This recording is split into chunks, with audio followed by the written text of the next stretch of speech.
Muy bien, este evento ha sido algo extraordinario para nosotros como oficina y he tenido la oportunidad de participar en otro tipo de eventos parecidos de carácter académico y tengo que, más que agradecer, felicitar a Bernardo, a Juan Pablo y a todos los chavos que están con ustedes y los papás que también están apoyando. Realmente este trabajo es un ejemplo de sinergia colaborativa y ese es el futuro, no nos queda de otra, el destino ya nos alcanzó.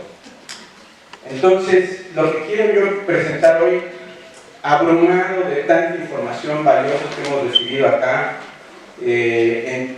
con lo que he escuchado hoy y ayer, yo me voy de aquí, pues más que contento, profundamente agradecido, porque lo que nos han transmitido cada uno de los ponentes ha sido verdaderamente muy valioso, va a enriquecer nuestra práctica profesional en la oficina sin duda.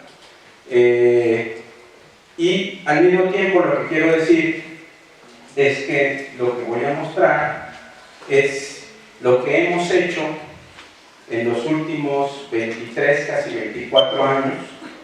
Lo voy a hacer lo más rápido posible porque después de que pues, nos invitan y venimos desde la hermana República de Yucatán, miles de kilómetros de distancia, para nosotros es un privilegio estar acá y lo menos que podemos hacer es devolver con el hecho de compartir nuestras experiencias profesionales la invitación que recibimos, ¿no? Y ser parte de este networking, de colaboración y de intercambio de ideas y de experiencias.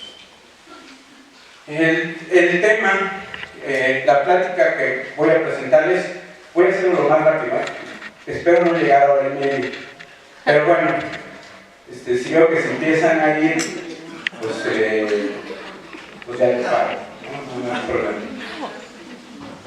Nosotros tenemos una postura en la oficina que ha sido construida a lo largo de estos 24 años y lo que van a ver ahora va a ser el origen y va a terminar esta presentación con lo último que estamos haciendo. Más que profundizar en los principios y en los detalles de cómo hemos hecho las cosas, porque todo aquí atrás evidentemente tiene un cómo y que da pues, para muchas sesiones de intercambio, porque esto lo hemos venido aprendiendo pues, a lo largo del camino, alimentado, desde luego, por una formación académica que me ha dado mucho, el haber sido egresado de la primer programa de maestría de diseño con especialización y maestría en conservación de inmuebles, pues para mí marcó mucho el sentido del trabajo profesional que hemos hecho a lo largo del tiempo. Además, para mí es algo particularmente especial que profesores que fueron para mí influencias claves en mi formación pues estén participando en este seminario, en este congreso.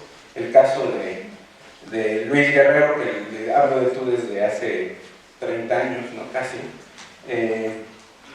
y el maestro Saúl Alcántara, que también le hablo de tú, pero no, creo que va a llegar al rato. Luis fue mi maestro en el último de la carrera, fue profesor también en la maestría, y Saúl Alcántara armó ese programa de maestría y también fue mi profesor. Bueno,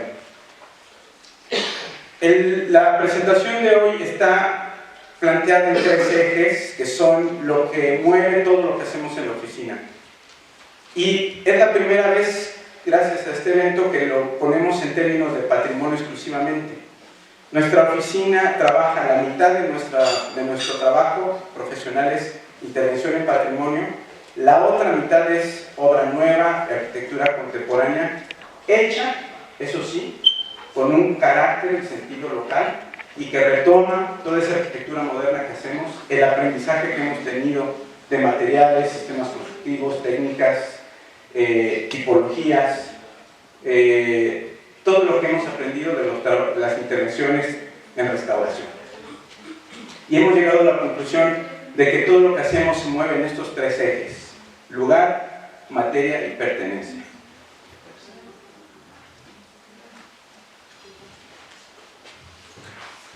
Empiezo la presentación con algo que no tiene que ver con el patrimonio arquitectónico, pero sí con el patrimonio literario y sí con una frase de Octavio Paz que está referida justamente a un video que les recomiendo mucho que vean, que hizo Miro de Brun sobre Luis Barragán, las obras de Luis Barragán en la exposición La Revolución Callada. Y es la frase que dice: la realidad no está en lo que vemos, sino en lo que descubrimos. Y esto para términos del patrimonio es fundamental.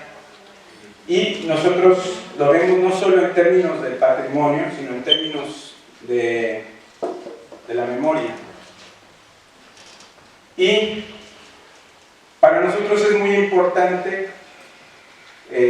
compartirles que somos el resultado de quienes somos y que somos el resultado de las decisiones que tomamos y del interés y de la voluntad que mostramos para ir construyendo nuestra propia trayectoria. La oficina somos básicamente, está encabezada por Josefina y por un servidor.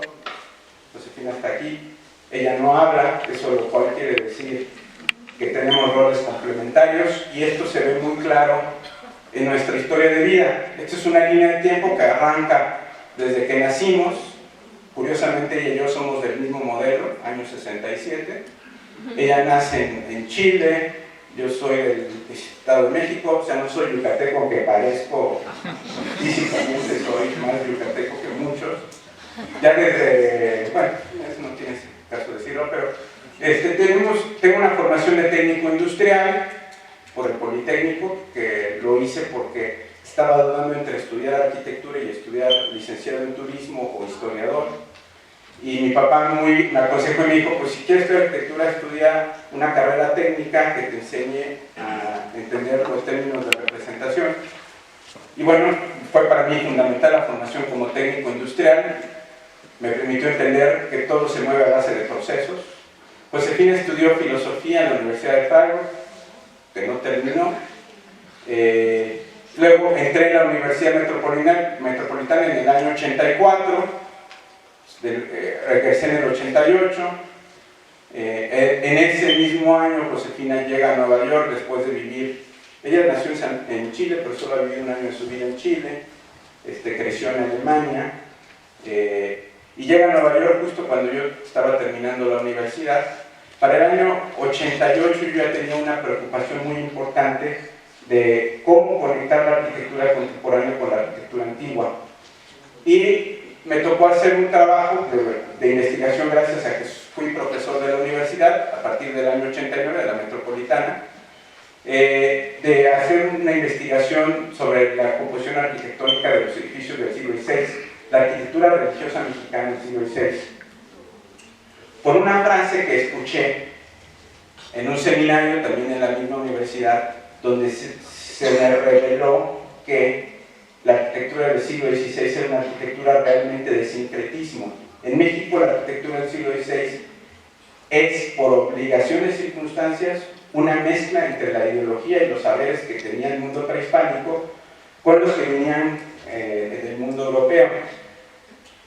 Y era indudablemente una adaptación, porque esa arquitectura del siglo XVI tenía que responder a un proceso de conversión ideológica que era muy importante, y que la única manera de lograrlo eficientemente pues era a partir de manejar los mismos códigos y el mismo manejo del espacio que existía en el mundo prehispánico antes de los españoles. Eso me permitió tener una beca del FONCA para hacer una propuesta de edificio nuevo sobre el Conservatorio de las Rosas a partir de lo primero que habíamos estudiado de arquitectura del siglo XVI, con materiales locales, con una manera intuitiva.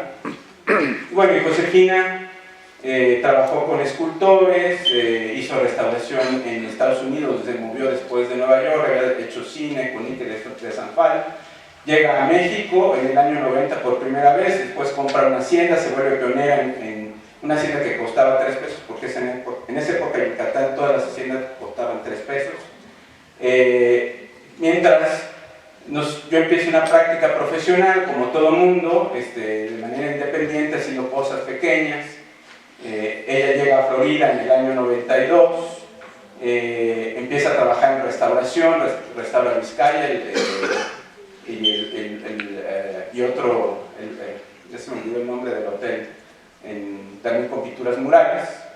En el año 95, que fue la época del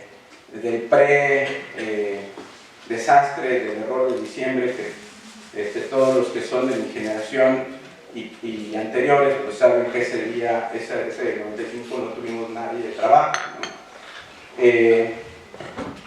Y a partir del 96 llego a Yucatán.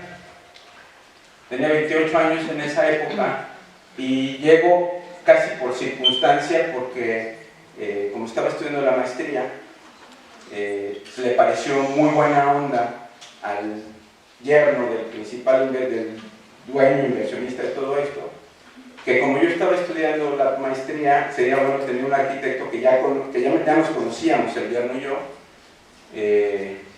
y que pues tuviera alguien que dijera más o menos cómo intervenir las haciendas que Roberto Hernández había comprado y compró de manera extensiva en Yucatán a partir del año 95.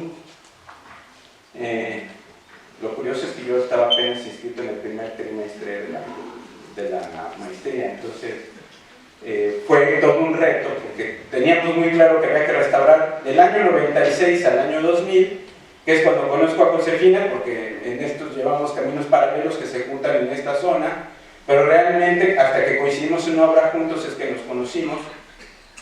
Trabajamos en todas las haciendas y patrimonio que ven acá, y Elina nos puso las condiciones de la altura, porque hay otras construcciones que tienen la misma altura, aquí no se percibe, pero bueno, este fue un primer ensayo de inserción de arquitectura contemporáneo sensible a contextos históricos. Cuando lo hicimos decidimos, oye, no vamos a hacer más de 8, máximo 10, porque si somos más de 10, ni tú ni yo vamos a podernos involucrar directamente en los procesos, porque nos vamos a volver administradores, o solamente nos vamos a dedicar a gestores, o solamente nos vamos a dedicar a planeación. Pero el llegar al detalle solo es posible cuando tienes un grupo de trabajo pequeño. Y eso fue una decisión que tomamos hace 15 años, y les juro que nos ha sido bien difícil mantenernos en 8 gentes o 10 gentes, ahora somos 10, porque eso implica rechazar trabajo. Casi todos los... Hay épocas donde rechazamos trabajo casi cada semana, y lo hacemos conscientes de que no podemos abarcar más de lo que realmente podemos hacer, y porque tenemos claro lo que queremos hacer, y lo que les vamos a mostrar es el resultado de una serie de reflexiones. A veces ya por la distancia de 24 años ya nos hemos dado cuenta que sí ha funcionado, que no ha funcionado. Es un experimento muchas veces, pero con bases. En la arquitectura hemos llegado a la conclusión de que los experimentos se valen, pero el riesgo debe estar calculado, porque a los ingenieros las obras se le caen, ¿no? A los licenciados sus errores los meten a la cárcel, ya sabemos, ¿no? Al médico sus errores los entierran, pero los arquitectos sus errores los exhiben a toda la ciudad, a todo el entorno, ¿no? Entonces, en base a eso, pues nuestra oficina es pequeña y es una escuela, y solo trabajamos con gente joven. El decano de la oficina tiene 30 años, 6 años ya con nosotros. Los demás son pues, abajo de 30 años. Y nosotros nos convertimos en directores de los procesos. Empiezo, ahora sí me voy rápido, ya fue introducción, ya hablé mucho, ahora más bien vamos a irnos poco a poco, voy nada más haciendo comentarios sobre la serie de imágenes que preparé especialmente para esta presentación.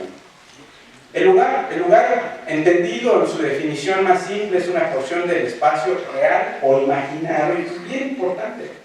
Por eso la frase para nosotros de Octavio Paz es muy inspiradora.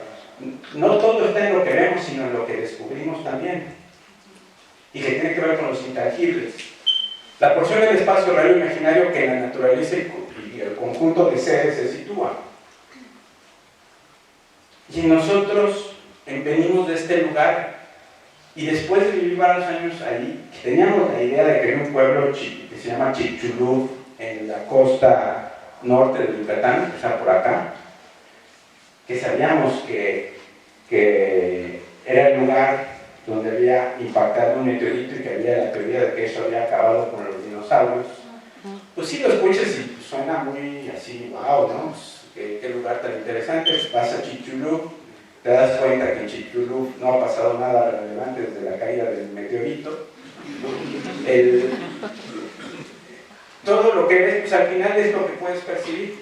Pero cuando te metes a estudiar y te das cuenta, después de recorrer físicamente la península, de que pues es básicamente de topografías muy suaves, de que solo hay una cordillera al sur, que le llaman cerritos porque no llegan a cerros, que hay poca tierra, que desde la época de los españoles, Fray Diego de Landa decía que era un tipo muy rudo, muy duro, y fue el que hizo el auto de fe y quemó muchísimo de la documentación de los códices mayas.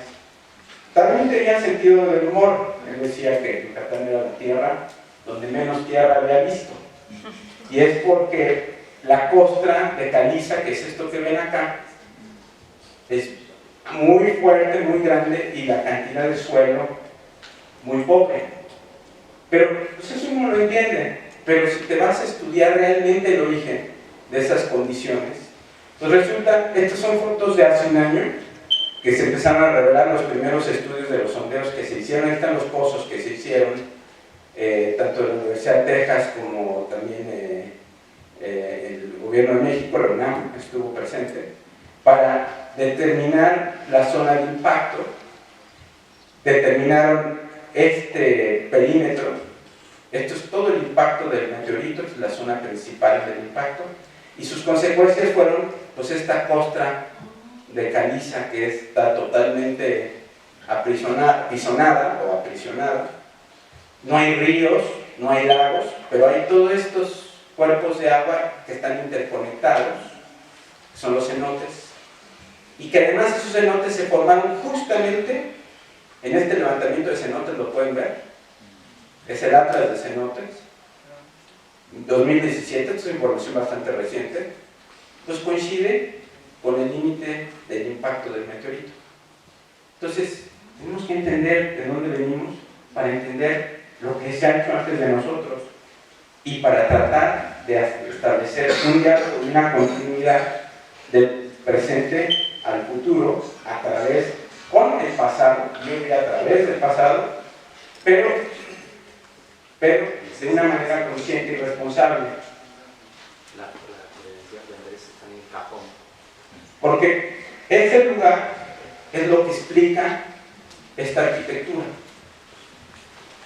Esta es una arquitectura de piedra, evidentemente, de economía de recursos, es decir, los edificios no tienen volumetrías rebuscadas, son edificios francos, están elevados, no solo por cuestiones de carácter, evidentemente el Palacio del Gobernador tenía que tener carácter, pero está más bien elevado porque está adaptado a la topografía. En una ligera loma pues pones un edificio importante, pero también al mismo tiempo son edificios que al estar más elevados tienen una mejor recepción del viento y un contacto menos agresivo con la humedad del suelo. Y esta misma tipología que tiene que ver con un espacio de transición, que es una primera crujía que está calada, y que luego atrás viene la segunda crujía, que es esta menos calada, tiene exactamente su misma interpretación en la arquitectura europea que hacen en la época primero de la colonia y después del boom del Enequén, en la arquitectura de las haciendas, que es exactamente lo mismo. Un espacio elevado da jerarquía a los espacios de habitación, la parte de abajo son espacios que son buffers contra la humedad, y que se utilizan para servicio, pero tienen esta misma implantación. Es un edificio franco, totalmente expuesto para recibir el viento, para poder tener espacios de transición donde la resolana, que le decimos resistero, tiene una amortiguación, y por el propio cambio de sol-sombra se crea un gradiente de temperatura que ayuda a que el viento circule. Todo eso lo sabían los mayas y evidentemente los españoles y los antiguos, como decimos en Yucatán. nuestras coordenadas en lo general. Este es nuestro checklist, nuevamente una palabra en inglés porque los gringos son muy buenos para sintetizar. Nuestro checklist general es este, se los comparto para que no se les vaya a pasar algo, por lo menos de lo que creamos que es importante, y obviamente completen su checklist ustedes con lo que, y nos lo comparten también por favor para que nosotros, si estamos pasando por algo importante, pues lo hagamos. Pero este checklist nosotros lo hemos clasificado en dos partes: las condiciones per se, en sí mismo, y las condicionantes derivadas de esas condiciones. Del lugar, pues lo que nos interesa es entender el paisaje como consecuencia de un origen, lo que les acabo de mostrar, el clima, con sus condicionantes que son también producto de su origen. Pero también, obviamente, como diseñadores, nos interesa el contexto natural y el contexto edificado, porque el paisaje no es necesariamente en un contexto natural, lo tenemos que ver en diferentes escalas.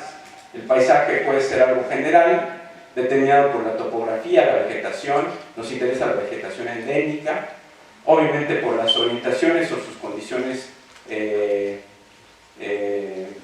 generales y las visuales que genera, y el clima, pues obviamente lo básico, ¿no? Pero particularmente para nosotros las fuentes de agua son indispensables en cualquier lugar, aunque sobre y abunde el agua. El tema del agua es para nosotros un principal indicador de las condiciones de un lugar. Y de los contextos, lo que más nos importa es leer el sitio en sus diferentes escalas y tratar de determinar el espíritu del lugar y tener claros los elementos que hacen la conexión con la memoria. Para nosotros no hablamos del pasado. ¿Por qué? Porque hablar del pasado es aburrido, tiene muy mal marketing.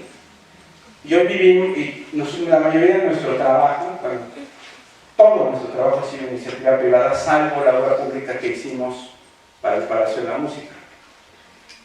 Entonces, cuando estás en la línea de la iniciativa privada, tienes que jugar con las reglas del mercado. Y las reglas del mercado, desgraciadamente, aquí ya lo han dicho, lo dijo Luis, lo mencionó el arquitecto David, muy acertadamente, están determinados por fuerzas que son, en última instancia, contrarias al sentido del patrimonio. ¿Por qué? Porque al final vivimos en una época donde la comunicación ha sido ya posible, que sea rápida, instantánea, multimedia, y eso ha hecho que la forma en que comunicamos las cosas sea clave para poder distinguir y orientar las ideas en este mar de información que vivimos hoy en día. Un mar enorme que es facilísimo perdernos. Entonces, no usamos la palabra pasado porque hemos aprendido en todas las obras que hemos hecho que como pides las cosas es como tienes respuesta.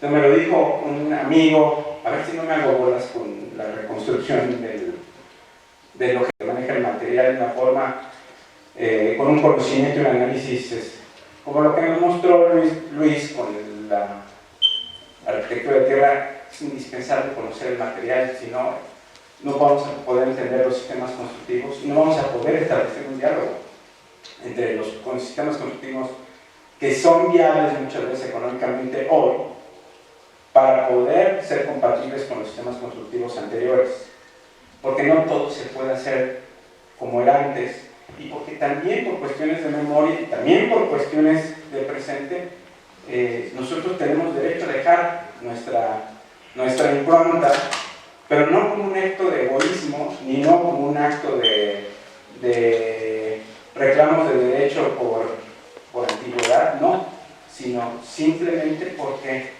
no estamos en las mismas condiciones que en el pasado. Por ejemplo, el caso del lugar. El caso del lugar nos permite entender que la arquitectura y lo de las escalas, y Teotihuacán, bueno, es una gran revelación en ese sentido. La forma en que está compuesto el conjunto no se entiende si no es por el sentido de los pactos sociales o religiosos que tienen que ver con procesiones, con usos, pero tampoco se entiende si no es por este paisaje donde la pirámide de la luna está desde el eje principal, desde el altar principal de la pirámide del sol, en ambos casos resguardados por el perfil del paisaje. Y esto hace que estos edificios no se pierdan en el horizonte, sino que toman la misma silueta del paisaje como un fondo que permite un diálogo y al mismo tiempo refuerza su jerarquía. Eso sin saber nada de tampoco somos historiadores de la historia de los mexicas, perdón, teotihuacanos, que ya se dan cuenta que no somos expertos, pero nos revela cosas, cómo puede hacerse ese diálogo. O en el caso de los mayas, pues el asunto de que Uxmal, un ejemplo extraordinario de cómo crear un conjunto en consonancia con el paisaje. Esto está en la zona de los cerritos que les decía, que se llama la zona Puc. El Palacio de las Monjas, el cuadrángulo, es una serie de 4 edificios, que uno está más abajo, el otro está más arriba, el otro está en otro nivel y el otro todavía más arriba, y que está de esa forma, primero porque permite tener un cuadrángulo, algo que es totalmente atípico y que además no se hace en Yucatán porque los patios cerrados son propicios para evitar la circulación del aire y son terriblemente calurosos. A pesar de que está encerrado, está en 2 niveles para que el aire siempre pueda circular. Lo mismo esto, que tiene sus cantos boleados, usando expresiones de obra, ¿no? Lo resignifica con otra característica, ¿no? Y aquí viene otro conjunto también armado en base de la topografía. Pero este cuadrángulo de las monjas tiene un paso que da a la pirámide del adivino, que es esta, que es en esta foto de una amiga que siempre le doy crédito a Sandrine. Ella fue por primera vez y regresó con esta foto, me estaba mostrando sus fotos y cuando ve esta foto le digo, oye, por favor, compártemela y te doy crédito. En la forma en que está hecho el arco falso, que en realidad es una bóveda también muy característica, pero todos estos quiebres o gestos de la arquitectura están en consonancia con el conjunto y hacen enmarcamientos que hacen conexiones, y habla de que hay un sentido del espacio y del conjunto donde se queda claro que el sentido de relación es fundamental. Bueno, aquí esto que están viendo los edificios era siendo watch, así dicen los yucatecos, decimos los yucatecos a los mexicanos, es decir, a los que vienen, no son yucatecos, siendo watch, pues ves que esos edificios que no están todos hechos de piedra, el muro es de piedra, el techo es plano y de piedra, y dices, no hombre, ¿cómo va a ser? Como decimos en Yucatán. Verdaderos edificios monolíticos, pero en esa característica de edificios monolíticos está también su fragilidad. No voy a platicar de todo eso, pero cuando te hablan de los materiales, que el SASCAP, de los componentes, que el backpack, que el Sinkunchen, que el Soskil, pues yo me doy, ¿no? O sea, todos son palabras mayas, están compuestas y tienen un significado muy claro, así como el inglés es muy bueno para sintetizar cosas. En el maya es un lenguaje más abierto, los significados son más abiertos, pero cuando se juntan son bastante precisos, cuando se juntan 2 palabras. Entonces, pues esta fue la primera experiencia. Ustedes pueden ver los primeros acompletamientos de cosas que se habían caído. Nuestra primera aproximación fue reconstruir la calidad espacial, renunciamos totalmente a los protagonismos, pero al mismo tiempo hicimos inserciones que eran fundamentales, como esta alberca que se va aquí, que van a ver más adelante, para, conscientes de un cambio de uso, que esto fue una hacienda en Nequén era reina y ya no podía volverlo a hacer, porque vean todos los campos de Nequén que era esto, pues ahora están recuperados una selva baja que se está reconstruyendo la selva y que está reconstruyendo el poco suelo que queda, Pero también hay esto, que es un paisaje, vamos a decirlo, urbano, pero es un contexto construido, que tiene que ver con la organización social que estas haciendas como entes productivos y económicos generaron. Entonces aquí ustedes pueden ver cómo prácticamente nuestra intervención desaparece.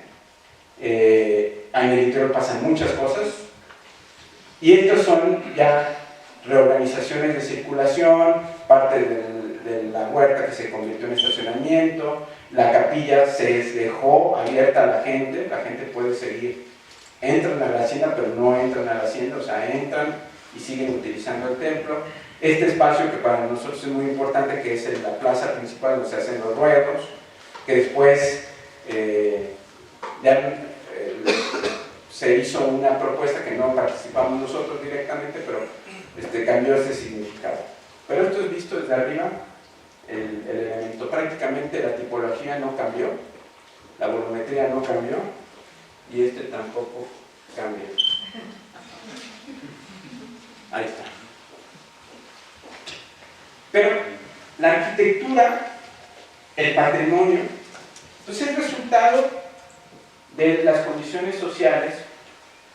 Los usos son resultado de las necesidades sociales, pero lo más importante es que en un contexto como el de Yucatán, donde salvo el periodo de bonanza que fue de 1860 a 1915, 1920, fuera de eso Yucatán siempre fue un estado pobre porque no había tierra, porque el clima es, yo diría, casi inhumano. Los espacios, la economía de recursos obligaba a que los espacios tuvieran diferentes usos.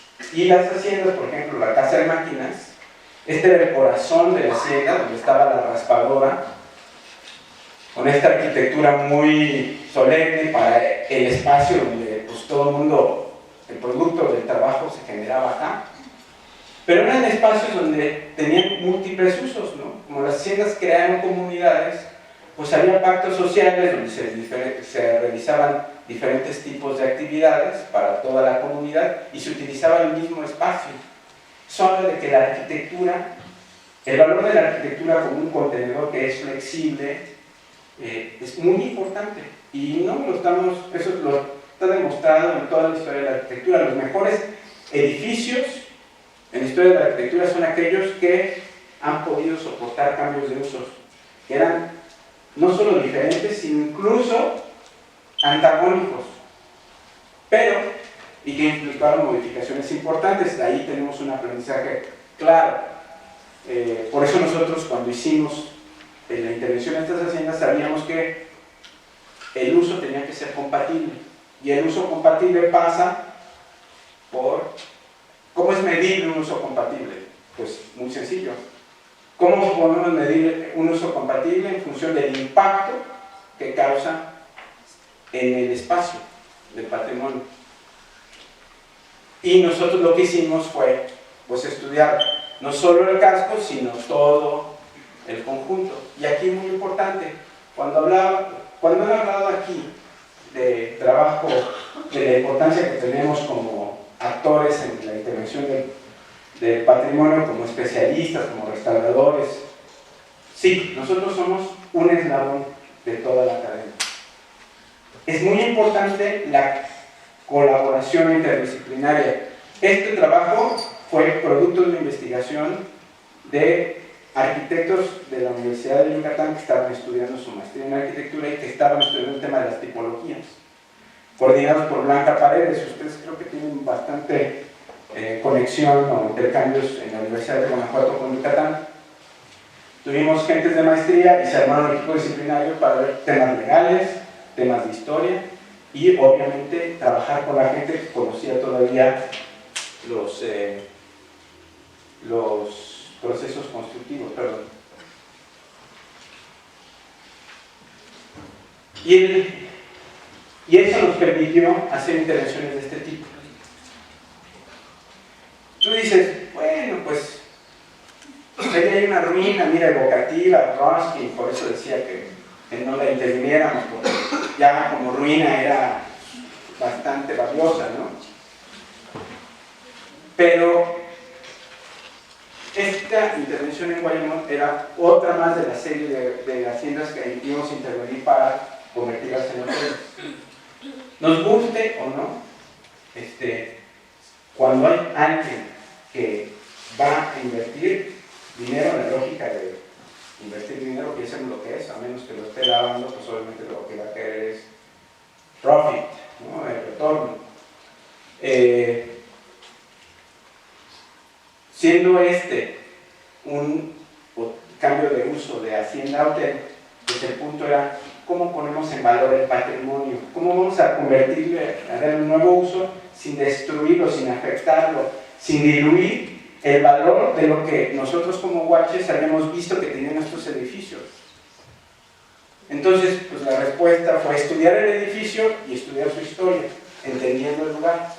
Y en la historia nos dijo que esto iba a ser una fábrica de hielo, que no se terminó porque vino la revolución, que nunca tuvo el techo, lo cual nos descargó de bastante responsabilidad, y que bueno, quedó abandonada desde los años 20 y estaba en esa condición. Sin embargo, parte tenía piel y parte no tenía piel. No creo que lo quitamos, porque hoy en día está de moda quitarle la piel. Me da mucho gusto escuchar la postura contraria de lo que dice Luis, de que hay que regresarle la piel, porque la piel tiene una función. Y por el protocolo que fuimos estableciendo, fue una de las aportaciones de la maestría, tener un método. Pues evidentemente, aunque no tuviera techo, hacíamos calas por todos lados.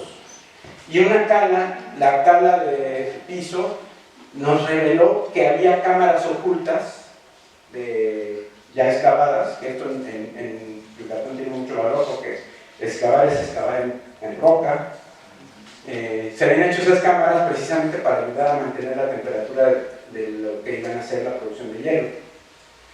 Entonces, cuando vimos que había esas cámaras, dijimos, como decimos en Yucatán, ya lo busqué. O sea, ya encontré el sentido y el posible uso para eso. Y eso tiene que ver con identificar potenciales de uso. Y eso solo se puede identificar estudiando profundamente el edificio, su historia y su contexto. De eso estamos convencidos. Y si me falta algo, pues bueno, ya aprendí que también hay que estudiar más a profundidad el material, que hemos estudiado también, pero para estudiar más a profundidad el material necesitamos a los especialistas. Haber escuchado a la maestra de química hoy nos reforzó a Josefina y a mí la convicción de que tenemos que todavía llegar a un nivel todavía más micro en las relaciones de interdisciplina. Y bueno, pues aquí hacemos la alberca. Y hacemos la alberca porque este es el nuevo significado, el símbolo del nuevo uso. Y establecemos un diálogo entre el nuevo uso con el uso que ya es irrepetible y no nos metemos con nada. Y todo lo que metemos además es reversible. Aquí pueden ver este deck, lo levantas esto, pues sí, lo demueles y lo regresas, pero no estamos tocando los muros y todas las instalaciones no vienen por acá. Aquí está toda la maquinaria del filtro, el desnatador. Nos empeñamos que no hubiera desnatador por temas de ya otro tipo, porque son distractores para poder poner en valor todo esto. Y además el argumento para convencer a los operadores que no la querían hacer acá y a los clientes, al inversionista para que estuviera a nuestro lado, fue muy sencillo. Oye, pues ya nos ahorramos una lana porque pues ya no tenemos que escarbar, ¿no? Pero es que, ¿cómo van a ir los huéspedes desde 500 metros de donde están sus habitaciones acá? Pues eso es un proceso, es una procesión llegar a este lugar. Y te pone en valor el resto del conjunto. Y bueno, o en otros casos como acá, las intervenciones toman las preexistencias, el cambio de uso ya estaba bastante alterada, o sea, tenía una losa nueva, un domo, hueco para una máquina de fundición. En el cambio de uso lo convertimos en un espacio habitacional para hospitalidad, igualmente. Y lo que hicimos fue pues, aprovechar todo eso, porque todo esto que parece caro, el dinero en iniciativa privada es donde más se cuida. Costo-beneficio, digo, a menos que estén lavando dinero, ¿no? Ese es otro asunto. No nos ha tocado ninguno todavía. Y además ahora que el SAT ya pide que tú googlees a tus clientes, entonces ya los googleamos y decimos, no, este me hace que mejor no. Entonces, aquí se cuidó mucho el tema de inversión porque es hacerlo más con lo menos. Y todo este espacio se divide con elementos que son reversibles, esta cortina, esta mampara, el piso es un piso de cemento pulido con cemento blanco con la tierra sascá, polvo de piedra, perdón, que es básicamente un sascá con menos contenido orgánico, porque ya es producto de demolición de piedras. Hicimos que, al ser un espacio habitacional, el piso, el acabado del muro, que tenía ya esta pátina, se hace seleccionando la altura en base de la proporción de la arquitectura, la puerta. Es un espacio de 8 metros, una puerta de casi 5 metros. Y para poderlo meter a la escala humana, porque esto era una prensa de pacas, una bodega para las pacas, pues lo que hicimos fue esto. Todos son armar el espacio con elementos que son movibles. Y dejamos un friso que no es otra cosa más que la conexión con la memoria. Y está una escala que nos permite cambiar la proporción y el sentido de percepción humana de un muro de 8 metros a uno de 3 metros y pico. Se vuelve un espacio. Estamos pensando en el individuo. No se nos debe olvidar que la arquitectura, sus sentidos a las personas. Sí, no, estos no fueron decisiones estéticas.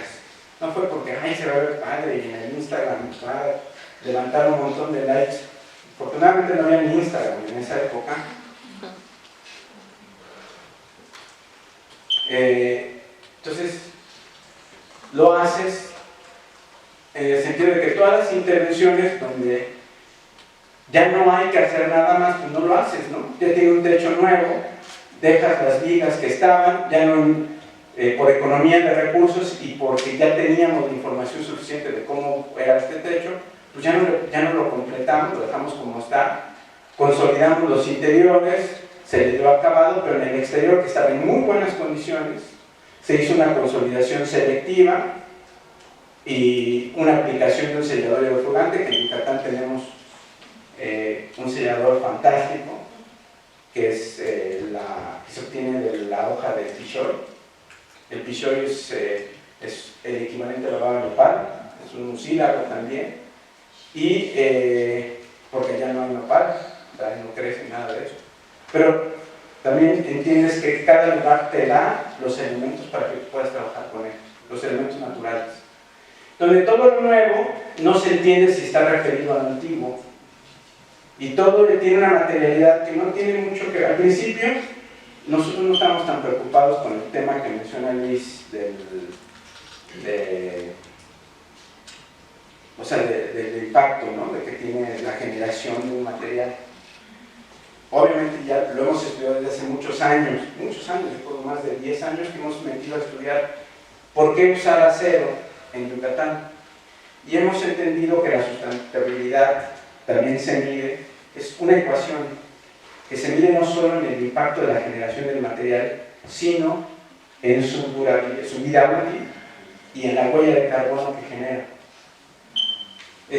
Tú puedes usar un material, puedes traerte maderas de Finlandia y puedes pensar que son antisustentables. Pero si bien en embargo resulta que su huella de carbono es mucho menor que si las traes de Estados Unidos o de Canadá, que viene en autobús. Entonces hemos aprendido que también el tema de darle larga vida a los edificios es fundamental en una economía donde cada vez todo es más efímero y está hecho para que dure. Úsese. Bueno, ya voy rápido porque ya, pero ahora sí, yo creo que ya y luego que esta cosa no. Bueno, en otros casos hemos entendido que no hay que restaurar, sino consolidar y revelar los ejes que tenía la propia arquitectura.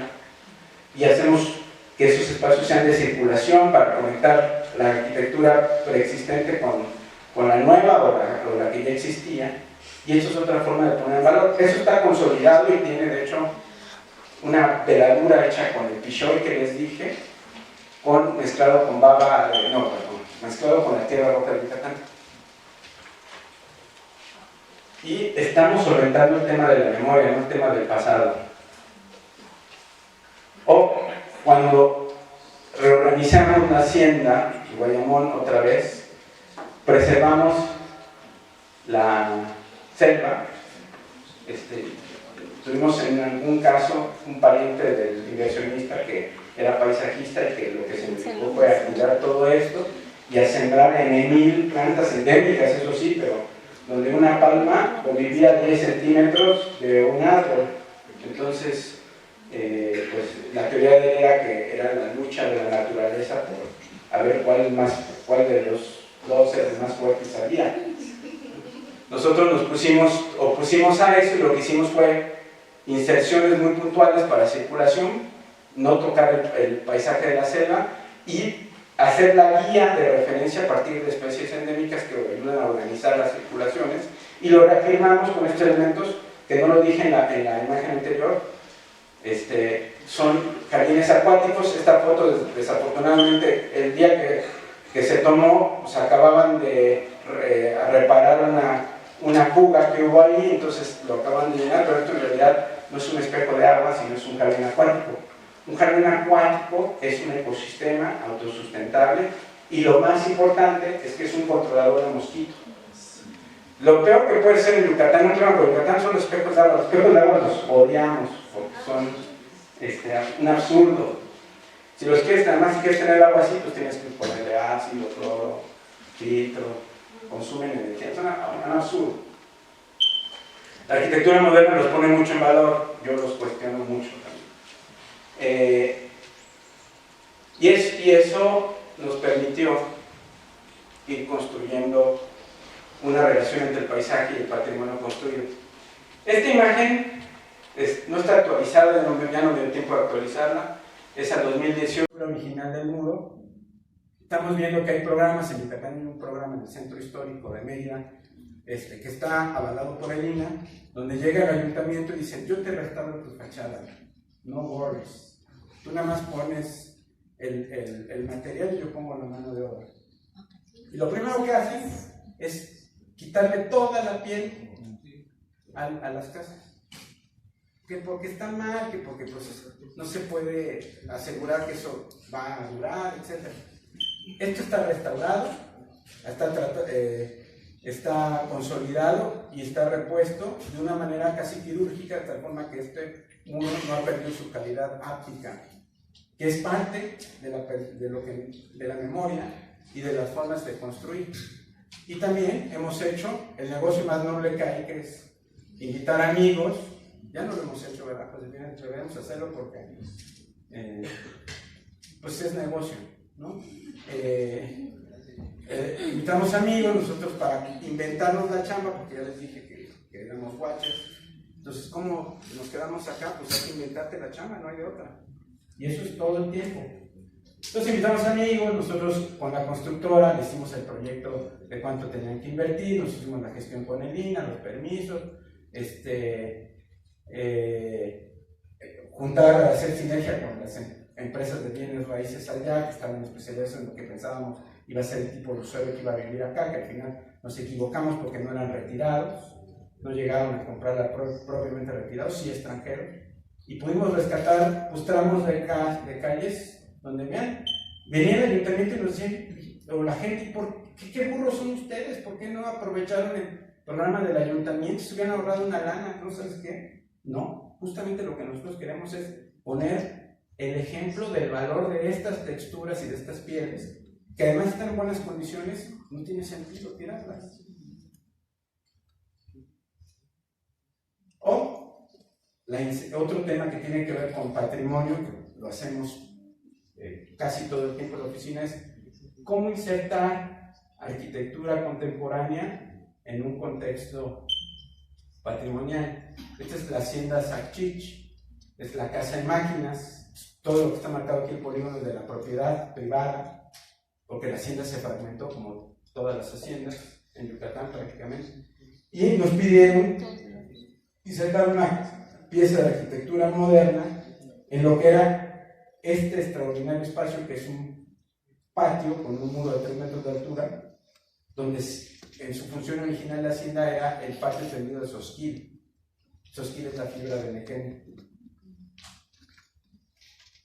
Esta foto, que no es de Sacchich, pero es una foto que me gustó mucho porque se ve la relación entre la casa de máquinas y los tendederos, la fibra, y aquí se alcanzan a ver parte de los muros.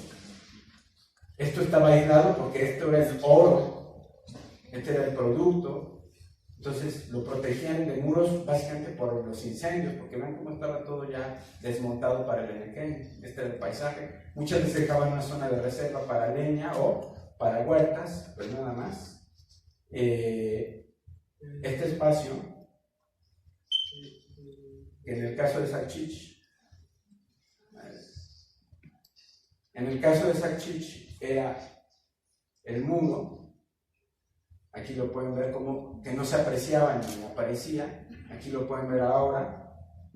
Está hecho con la lógica de construir con vacíos. Eso es muy importante. No todo tiene que ser construcción. Lo que dijo ayer el arquitecto delegado Luna es también muy importante. Estamos obsesionados con construir.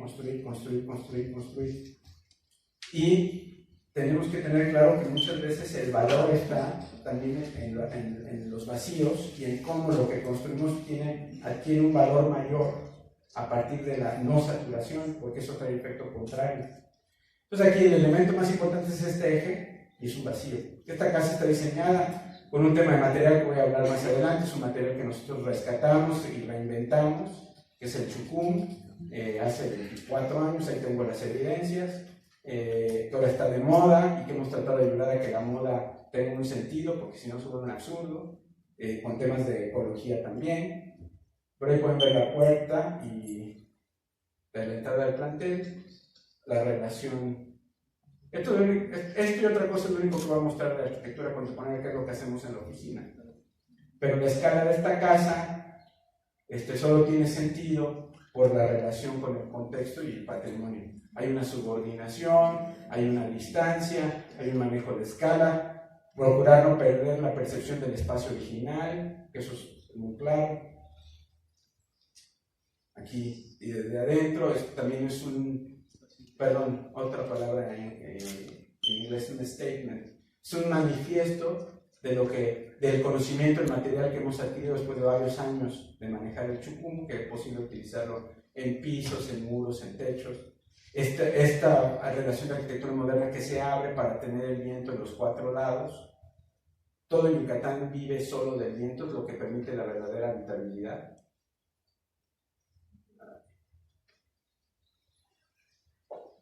Y hablando de azoteas, que es un tema crítico, y yo les voy a mostrar todo, porque uno de mis propósitos con esta intervención es no ser selectivo y mostrarles solo lo que quiero que vean. Nosotros tuvimos una experiencia ya de trabajar en azoteas, en el caso del Hotel Casa Grande hace 10 años. De hecho, vengo de Morelia de hacer una presentación en otro congreso, que fue el lunes. Nosotros nos dimos cuenta, aquí no aparece en este tramo, porque esta foto la tomamos desde el campanario de Catedral hace 10 años. Las azoteas en esta zona estaban limpias, pero ya hemos anticipado el efecto y el riesgo que había, porque las azoteas del otro lado de la plaza ya estaban la mitad tomadas y de este lado también, de una forma terrible. Entonces nosotros trabajamos con el INAH para hacer una gestión tratar de poner un ejemplo de cómo sí podrían hacerse. O en el Palacio de la Música tenemos esta terraza cuya intención es poder tener eventos con todo, límites, la misma arquitectura pone, ¿no? Desde no poner facilidades como baños, área de servicio, cocina de apoyo, etc. Aquí solo se pueden hacer cierto tipo de eventos y todo el mundo se adapta. Si usted le pregunta a un banquetero o a un prestador de servicio de evento qué necesito para una terraza y tú no tienes el criterio para encauzar las necesidades y a poner realmente, decantarlas y llegar a la esencia de la necesidad. Pues aquí hubiéramos hecho cocinas de apoyo de 400 metros cuadrados, baños con 10 mijitorios, 20 inodoros, no sé. Aquí no pusimos ninguna facilidad y sin embargo este espacio es rentable y se usa con las limitaciones que tiene porque está en un contexto construido. Y aquí llegamos al siguiente punto, que es materia. Bueno, ¿cuánto tiempo llevo? Ya me pasé, ¿verdad? Bueno, ¿a qué hora empezamos? Bueno, pues. Bueno, tenemos unos 5 minutos más y empezamos con las preguntas. 5 minutos más, 1:30. Entonces, dame hasta las 2 y ya. Gestión. Ya. A las 2 termino, se acabó. ¿Sí, preguntas? Hasta los, no, pues preguntas lo que quieran. Podemos quitarle media hora a la comida, ¿no? De todas maneras, luego regresamos a dormirnos. Muy pesado. Pedimos unas pizzas. O pedimos unas pizzas, pedimos a alguien que traiga Gestión. Armamos ahorita un equipo multidisciplinario que vaya por las pizzas, que vaya por el Uber, que tenga Uber y... Las guacamayas. Okay. Voy rápido. Materia. El material, lo que... Y no lo digo porque esté Luis acá, que Luis sabe que lo estimo mucho y también debo decir que no lo veo desde hace 20 y pico de años. Sabía lo que estaba haciendo, pero no nos habíamos coincidido. Pero lo que dijo Luis ayer es fundamental. Como arquitectos, como restauradores, el conocimiento del material y el cómo ese material deriva en sistemas constructivos es todo, todo. No podemos intervenir responsablemente si no tenemos mínimo una idea de las características del material. Eso, por haber llegado a Yucatán y ver algo tan diferente a lo que conocíamos, no nos queda otra más que tratar de entenderlo. Pero hemos llegado a este punto. La materia es el componente principal de los cuerpos, susceptible de toda clase de formas y de sufrir cambios, que se caracteriza por sus propiedades físicas o químicas perceptibles a través de los sentidos. Es muy importante. Y cuando hablamos de los sentidos, no estamos hablando del sentido de la vista, de los sentidos. Y es una parte física de la realidad que está en contraposición al espíritu. Esto no lo escribí yo, está en la Real Academia o en alguna de esas. No es de Wikipedia, eso sí, te lo sé. La materia, en nuestra clasificación, tiene dos condiciones, que son los materiales físicos, y nosotros le llamamos materiales culturales. O sea, la materia tiene que ver con la naturaleza y con la cultura. Y sus condicionantes son, para nosotros, los elementos de la naturaleza que nos interesan, es la luz natural, el agua y la tierra. Porque ahí están las claves del origen de los materiales locales. Y hablando de los materiales culturales, lo que nos interesa es la técnica, la tecnología que es producto de esa tecnología y la mano de obra, es decir, las capacidades y las habilidades de cada quien. Hay uno más que podría militar una tercera clasificación, que es los recursos, y ahí tendríamos que poner evidentemente el billete. Pero no lo pusimos porque si ustedes trabajan con estos elementos de manera responsable, la parte del dinero ya resulta ser más eficiente. Y aquí quiero poner un ejemplo que para mí fue revelador y se los quiero compartir para nosotros, para mí. Bueno, cuando estuvimos en Japón, antes de ir a Japón, pues mínimo estudias qué es Japón, más allá de lo que habíamos visto en internet, de los grandes maestros como Nando Tadao, Tojito, Kazuyito, Tokujincito y todos esos grandes diseñadores que admirábamos. Como arquitectos no puedes dejar de admirar, ¿no? Pero ellos son producto de unas condiciones y de una cultura, y nos pusimos a estudiar la arquitectura anterior para entender por qué los japoneses ganan todos los Pritzker, ¿no? Estábamos en Japón y decíamos, ¿sabes qué? pues ya mejor que le den un Pritzker a Japón, ya, sí, ya que le den cancha al resto de los países. ¿Pero por qué?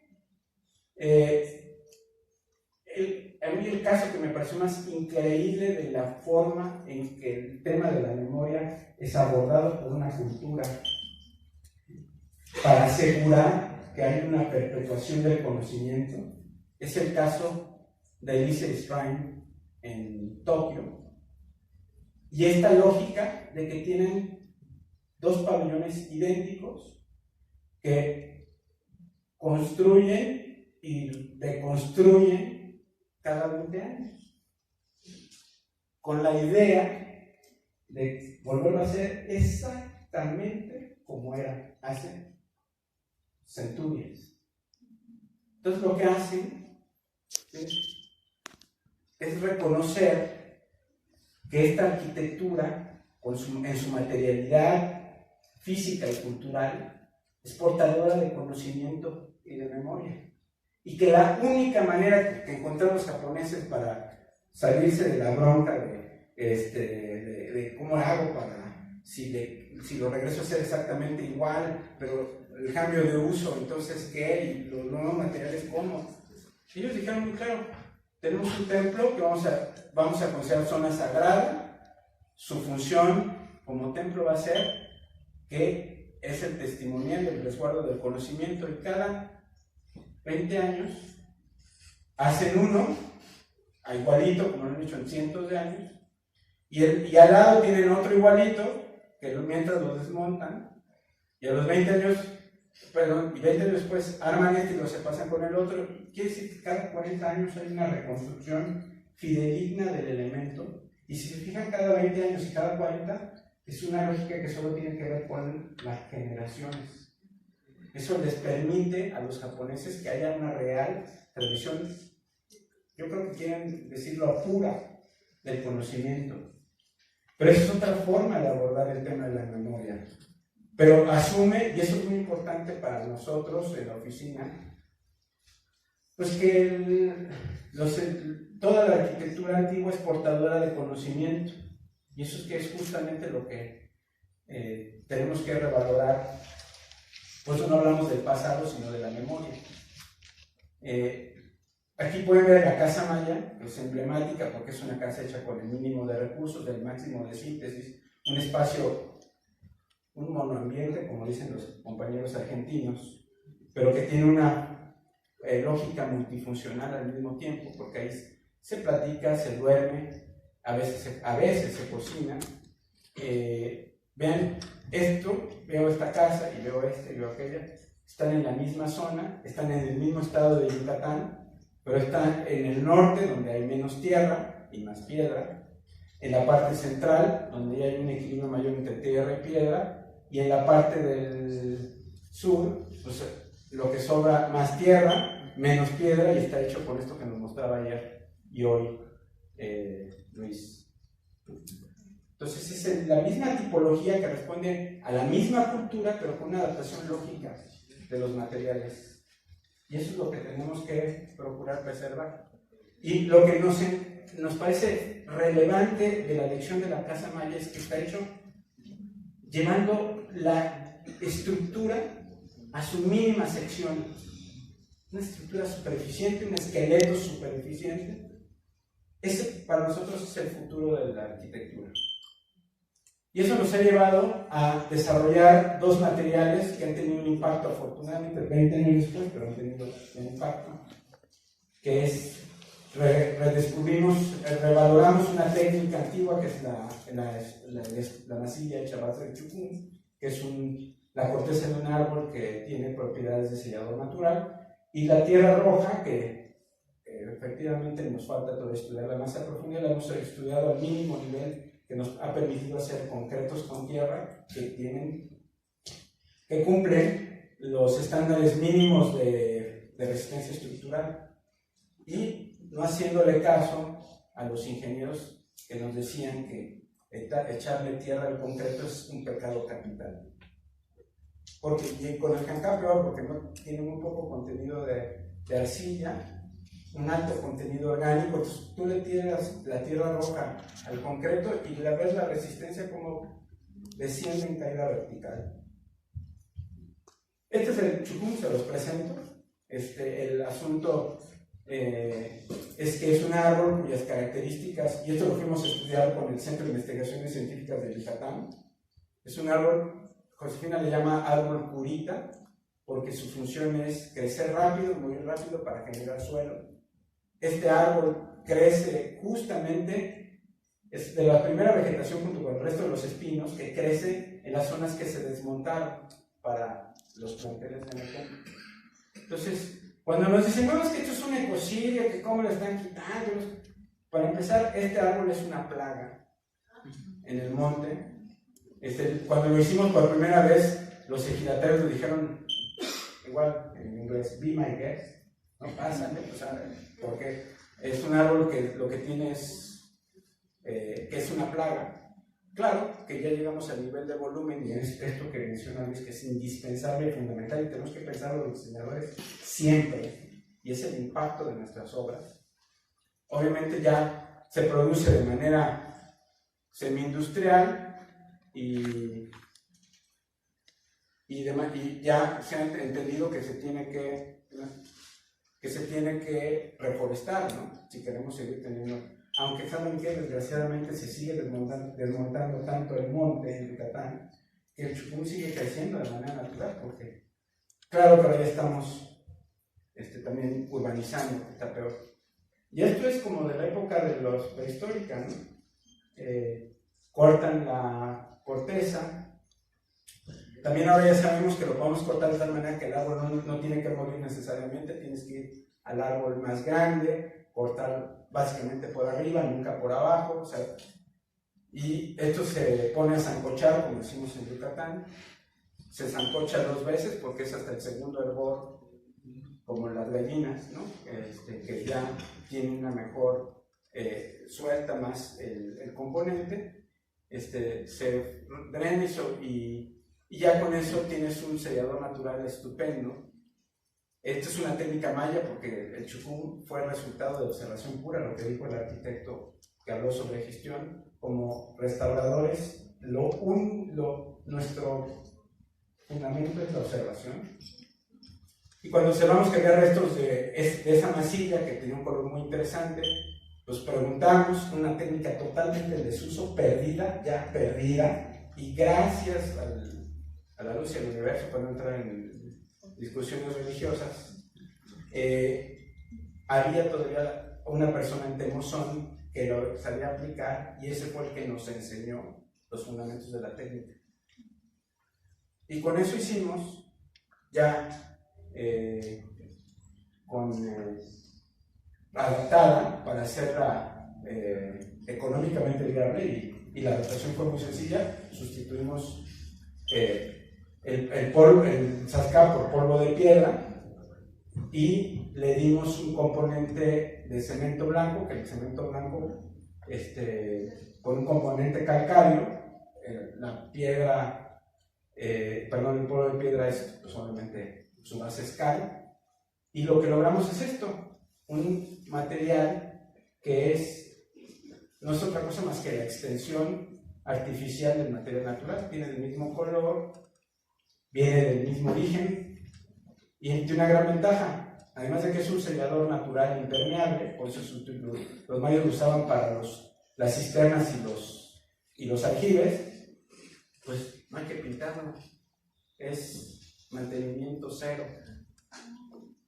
Entonces nosotros ya envalentonados lo empezamos a aplicar en baños, en áreas húmedas y después lo empezamos a utilizar en espacios modernos.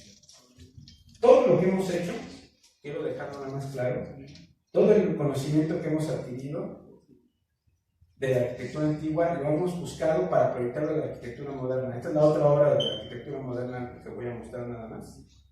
Esto es en Playa del Crimen, como decimos coloquialmente. Lo hicimos como una alternativa a la arquitectura comercial, donde pues también dejamos un problema de mantenimiento menor, y es que toda esta piel es mantenimiento libre, caracteriza, tiene conexión con el lugar, también Quintana Roo. ¿Saben qué? Cuando hablan los ecólogos de que no, es que están quitando el chupón, ¿sabes qué? Por lo menos lo estamos agarrando antes de que venga el bulldozer del desarrollador, que lo va a tirar todo y después te lo quema, ¿no? En Quintana Roo es dramático, o sea, bueno, mejor me hablo de Yucatán. Y el otro es el CANCAP, esta maravilla del CANCAP, que la gente lo odia, los locales odian el CANCAP, los que no son de pueblo, obviamente. Y yo también lo empecé odiando porque el día que llegué al sur del estado, con mis botas, 7 leguas acá muy elegantes, un niño de obra, ¿no? A caminar por ahí, pues acababa de llover, pisas esto, te quedan tus botas de color rojo y pues nada más te queda más que tomarle una foto y guardarla en el refrigerador si quieres, porque pues, ya no va a haber nada que le quite ese color rojo a la bota. Entonces nos dimos cuenta pues, que esto tenía un poder de pigmentación muy grande y tiene esta calidad de color y bueno, por eso hemos hecho las veladuras de Pichoy y CANCAP.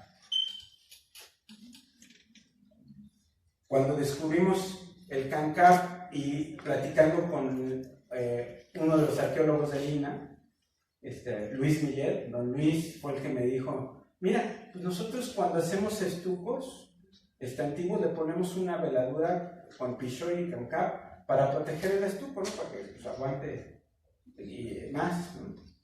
Y cuando hicimos esta hacienda, dije, ya estuvo, o sea, ¿cómo hacemos para proteger el edificio sin que pierda el componente de memoria? El componente de memoria está dado por su historia, pero también está dado por su deterioro, y eso nos cuesta mucho trabajo entenderlo, mucho trabajo, y además es una trampa, también yo lo sé, por eso es difícil aceptarlo, pero en realidad el asunto aquí es que este aplanado está consolidado y protegido y no perdió la pátina del tiempo. Aquí en este arco del siglo XVIII hicimos lo mismo, consolidado, y todas las diferentes etapas constructivas, la intervención está señalada y el edificio está protegido con esto, que es hidrofugante, obviamente, ¿no? Y es natural, obviamente. Para la arquitectura moderna usamos igual veladuras de CANCAP, pero en vez de Pichoy, pues usamos obviamente el 5x1 de Comex, ¿no? En cualquier tienda, pero como son bases de cemento y block cemento arena, no importa. Por ejemplo, en el interior de la hacienda, que es un parador turístico con un restaurante, hicimos una pequeña sala para mostrar toda la documentación que habíamos recuperado de las haciendas que habíamos intervenido en el año 99, y vean cómo está igual la veladura, protegido, todo consolidado, el piso y el techo son nuevos, eso sí, pero lo demás no perdió el sentido de la memoria, porque además tiene una historia muy interesante que nadie te la va a creer si no ves físicamente el deterioro. O en el caso de Guayamón, esto está totalmente intervenido, esta fachada está protegida. Bueno, la última vez que fuimos a Guayamón, ¿hace cuánto, Joselina? Hace rato.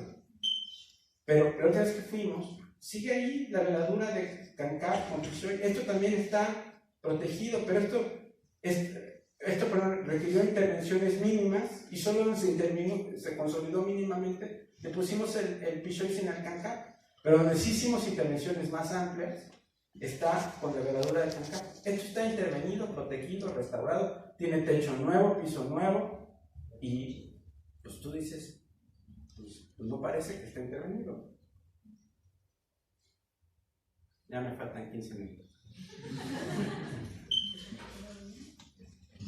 El tema de la materialidad también tiene que ver con entender las propiedades del material. Este edificio colapsó, tenía una estructura de esta sección, pero colapsó con el huracán y demostró que esta estructura en realidad era muy inestable. Entonces, lo que hicimos fue restaurarla, poniéndole algunos apuntalamientos como los que mostró Luis hace un momento, y en el otro lado, que no es una fachada principal, pero que también es una fachada del monumento, del edificio, bueno, todo está haciendo su monumento. Lo sustituimos en techumbre y en la segunda lateral con acero de proporciones y secciones similares, pero obviamente ya garantizando y buscando que esto no vuelva a colapsar con un huracán. Tiene cálculo estructural por viento, y reutilizamos toda la base original de madera para poner los nuevos elementos de metal. No va a dar tiempo de pasarles la intervención, pero bueno, porque ya voy tardísimo. Pero en otros casos el trabajo con el material moderno, lo que buscamos es utilizarlo para crear nuevos módulos. En vez de bloques de cemento arena, pues usamos, que es el material extensivamente utilizado y contemporáneo en Yucatán desde mediados del siglo XX, con una lógica de poder buscar elementos de significación y conexión con el patrimonio, y para obviamente señalar la arquitectura de intervención, que tiene toda esta materialidad con diferentes profundidades, porque la luz que tenemos en Yucatán es muy potente, y vamos creando umbrales, elementos que están subordinados al conjunto, pero que tienen una materialidad también distinta, son reversibles, esto se puede desmontar bien fácil. Nosotros tenemos las estructuras de metal bajo el principio muchas veces de la articulación, y bueno, los jardines acuáticos es un estacionamiento. Lo peor que puedes hacer es poner coches en un espacio, lo mandamos a un lateral, secundario, etc. Y finalmente voy a terminar con la parte de pertenencia. Y me quedo con esta frase de Christopher Day, del Consensus Design and Social Inclusive Process, donde habla de que los lugares son materia, pero que es el espíritu lo que nos importa, y en el por qué, cómo está influenciado, y en el cómo la gente lo usa. Para nosotros ese es el sentido de pertenencia. Es el sentido de identificación con todo aquello que reconocemos y adoptamos como propio. No nos gusta la palabra identidad, por eso usamos pertenencia. En diseño, este sentido se construye a partir del reconocimiento de elementos, materiales y lenguajes, a partir de signos y valores particulares de un lugar y cultura. La matriz es esto: condiciones de la pertenencia para nosotros están en lo local, en lo social, en lo individual y en lo inmaterial. Sus condiciones en lo local es entender o identificar el espíritu del lugar. Christopher Day nos ayuda bastante en cómo hacerlo. En lo social es entender los usos y las costumbres, pero más importante, esos usos y costumbres cuando derivan de pactos colectivos. Los pactos colectivos, lo que estamos perdiendo, es lo más grave en nuestra situación actual, y eso por extensión es lo que está afectando y destruyendo el patrimonio. Ya no tenemos pactos colectivos. Y la parte individual, que no podemos olvidar, la identidad personal, que es la que se construye a partir de todo esto, del lugar donde uno nace, donde uno crece, de la parte cultural que uno va aprendiendo, de lo que uno va entendiendo.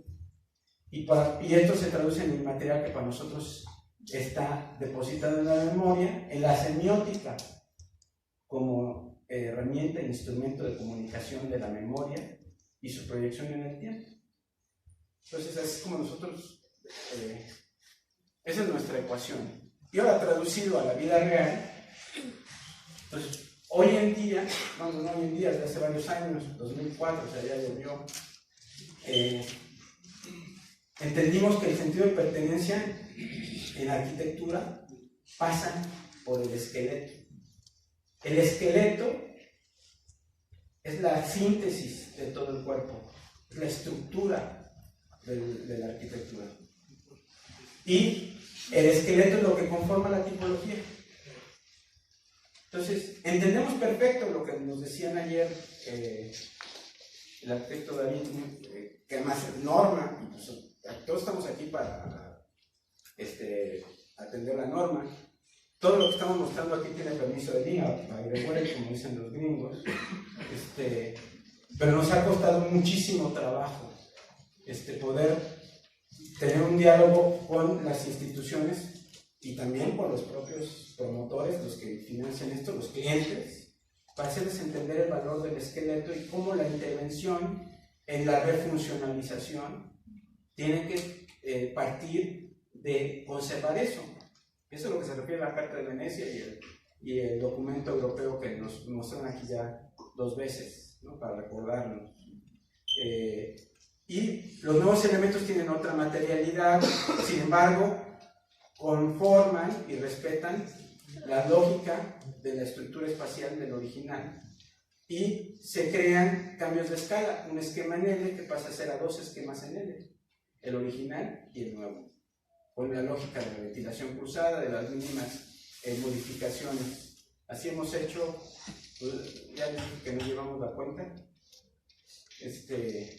o en el Hotel Casa Grande. Esta imagen la estoy poniendo porque para mí es una radiografía del esqueleto y en vez de ocultarlo resaltamos aquí, así lo pedí en la oficina, pónganme tipo radiografía.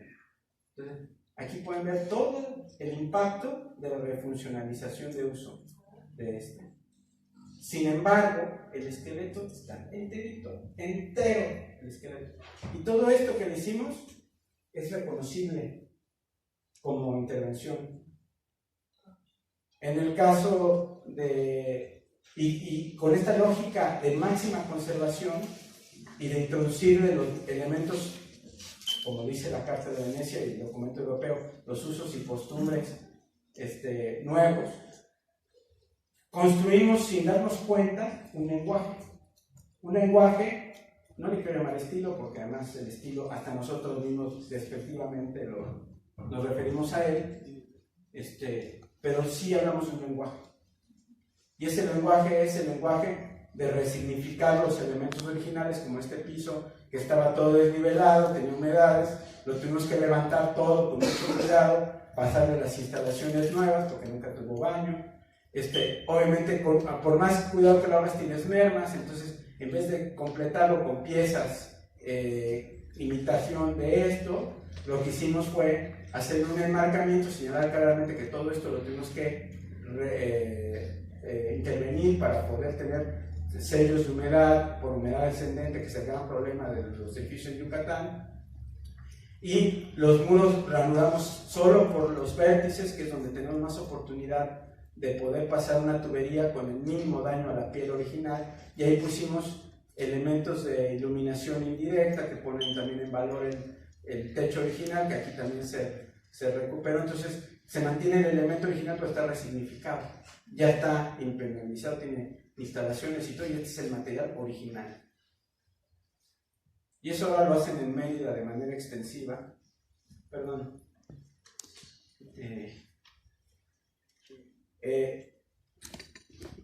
La refuncionalización pasa por hacer intervenciones que tienen que ver con la luz como material.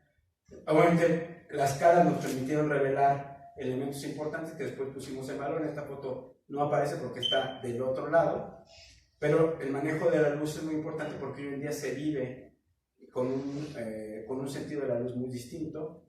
De hecho estamos en el polo contrario, de que ahora estamos sobreiluminando los espacios, y eso también es dañino a la salud, sobreiluminando con luz natural. 2 casas en el Paseo de Montejo, hicimos Rosas Chocolate 2009, también está aprobado por el INAH, fue un trabajo de colaboración con el INAH, aunque también el INAH nos pedía que aplanáramos esto, y eso sí nos rehusamos, pero aún así nos dieron la licencia de terminación de obra, porque les explicamos por qué. Aquí lo único que quiero decir es que se construye la arquitectura con vacíos y se pone el valor ambiental y físico del edificio a través de, en vez de construir, hacer vacíos. Esta terraza es muy rentable y nosotros, bueno, la idea del cliente original era hacer el segundo piso acá, pero esta esquina, este vacío es la conexión más importante entre la calle secundaria y el Paseo de Montejo, que está aquí. Este edificio, además, pues ha sido como ejemplo de hospitalidad, sigue vigente, sea por un destino dentro del destino. La gente, tenemos obviamente la exhibición del antes y el después. Recuperamos muchos de estos elementos que se recrearon, con los interiores también. Todo el piso, esto también nos cuesta trabajo aceptarlo como restauradores. Para muchos es un pecado, pero aquí lo que estamos es resignificando.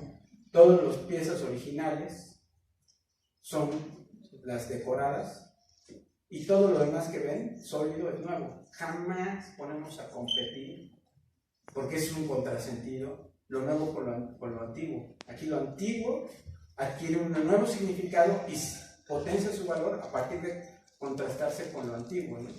Y la arquitectura nueva no es otra cosa más que eso, una extensión de eso. Ya creo que ahora sí ya voy a terminar.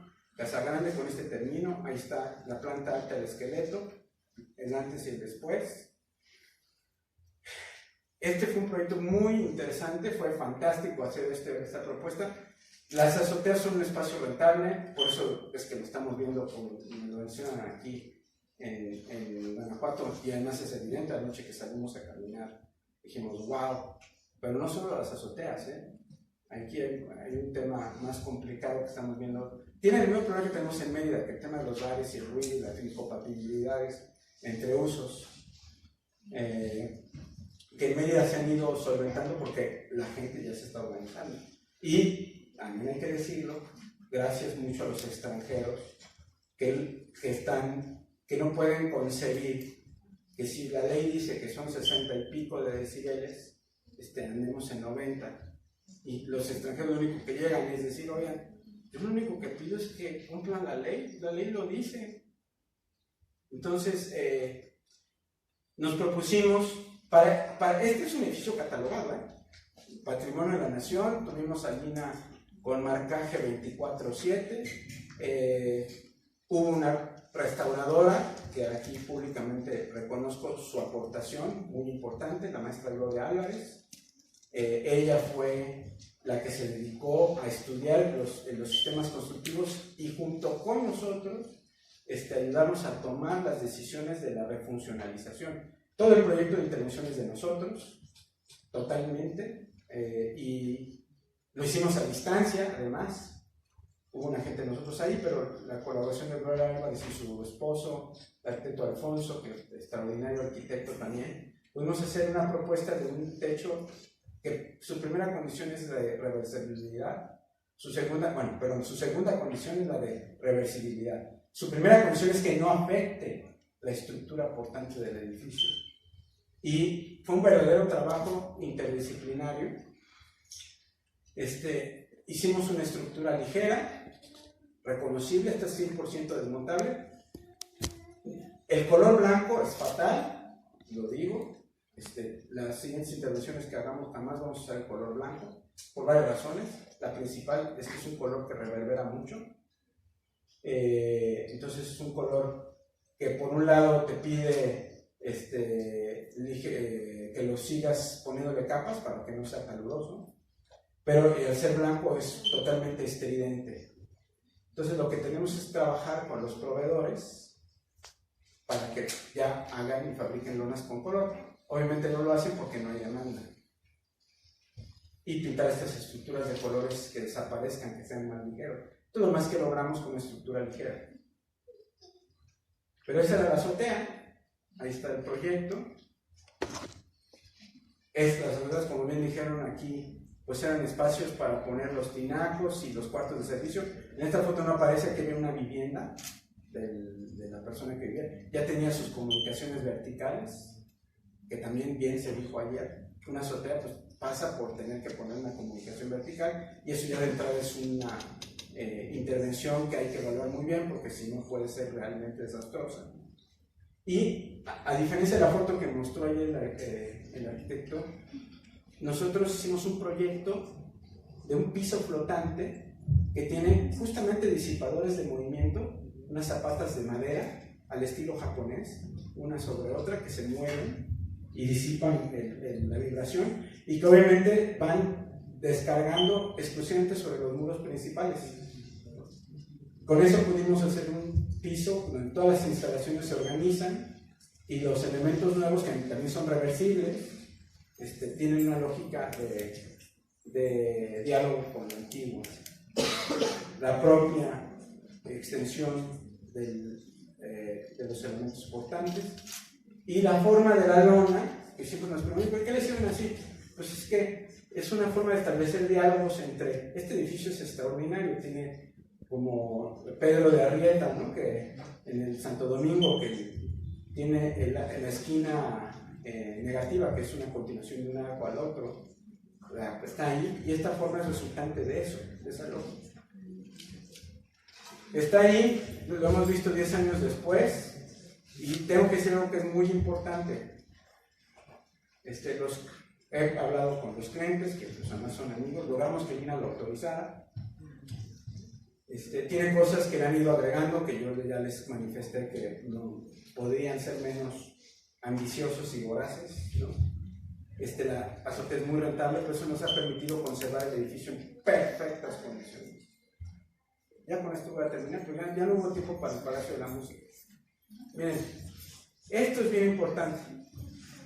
Todas las vigas del edificio, casi el 40% estaban ya polilladas. Entonces las cambiamos y al piso las reciclamos como piso de madera. Y al ser piso de madera, pues obviamente el bastidor por abajo se convirtieron en ductos de instalaciones. Y para no ranurar los muros de piedra, que su junteo no era juntarlas con tierra, lo que con tierra.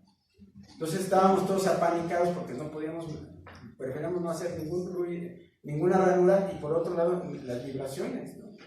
Entonces aquí están los aires acondicionados puestos por debajo y totalmente integrados en elementos accesorios reversibles. Aquí no lo notan, pero que es una decoración que está tomada del propio edificio, es un friso. Aquí está encalado, entonces se inyecta por arriba y retorna por acá, y todo esto es total y absolutamente desmontable. No había dinero para hacer la restauración completa de las pinturas murales, pero logramos con Elina, en una lógica de poner en valor. A cambio de esto restauramos con ese dinero todos los plafones y los vasos que en Morelia se han caído de manera extensiva. Y bueno, todo eso es producto de una negociación.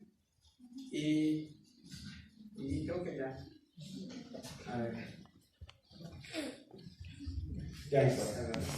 Bueno, para no más cerrar, esta lógica de los espacios, el esqueleto,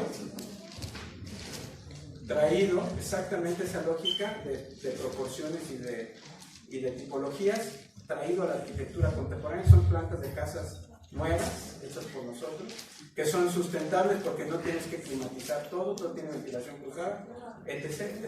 Todo lo que hagamos, nuestra propuesta es, básicamente, más que hablar en este sentido para los restauradores, para los arquitectos en general que tengan que intervenir en patrimonio, es mirarnos el futuro, porque tenemos que asegurar que esto tenga una proyección y nueva vida para los que vienen después de nosotros. Muchas gracias.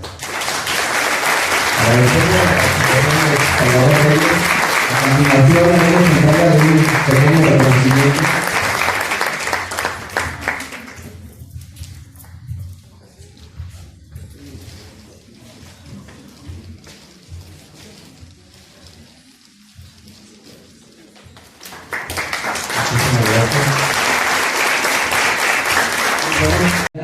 Nada más queremos